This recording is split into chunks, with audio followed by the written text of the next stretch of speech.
Dans la vallée de la Bekaa, le paysage est verdoyant, en grande partie grâce à la culture du cannabis. Une culture illicite au pays du cèdre, mais qui fait vivre plus de la moitié de la population locale depuis plus d'un siècle. 90% of the people they are living from hashish.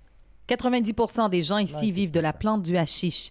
Ils ont de bonnes maisons aujourd'hui. Ils peuvent éduquer leurs enfants, les envoyer à l'université, dit le maire de Yamouné. Sans l'apport économique du cannabis et la production du hashish, les habitants de son village auraient bien peu pour gagner leur vie, raconte le maire. Partout dans le village, les petits producteurs s'affairent à transformer la plante récoltée à l'automne pour en revendre le produit à des trafiquants. L'odeur terreuse, âcre et citronnée à la fois embaume les rues. Les fermiers et leurs familles se protègent de la poussière en couvrant leur visage, ce qui garantit aussi l'anonymat qu'ils exigent pour nous permettre d'observer leur travail illégal. Le gouvernement libanais veut maintenant légaliser et encadrer cette culture qu'il n'arrive pas à endiguer. Le cannabis pourrait devenir l'or vert qui sauvera l'économie en difficulté du Liban, espère le ministre de l'Économie et du Commerce.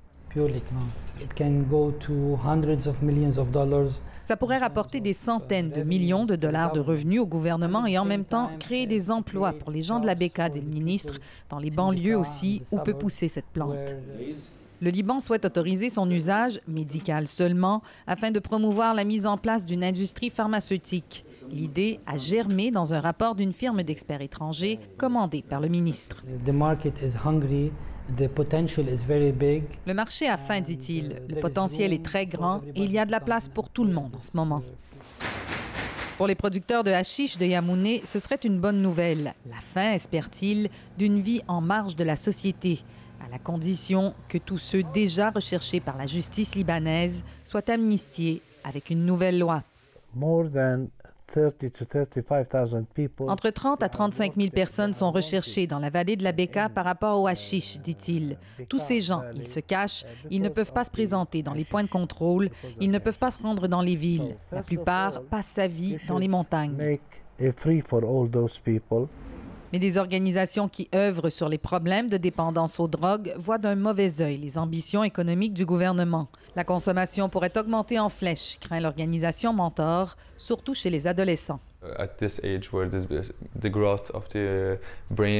cet âge, le cerveau se développe et a besoin d'une pleine activité de toutes ses cellules, dit-il. Le cannabis a un effet direct sur les cellules. Ils peuvent aussi développer une tolérance au THC et ils vont développer une dépendance. Wissam Samad ne croit pas que le gouvernement du Liban puisse assurer les contrôles nécessaires. Les exemples de pays étrangers ne peuvent pas s'appliquer au Liban, selon lui. Le Canada n'est pas corrompu comme nous le sommes, dit-il. Selon le nouvel index publié par les Nations unies, le Liban est dans le top 10 des pays corrompus. Nous n'en sommes pas fiers, mais c'est la situation actuelle au pays.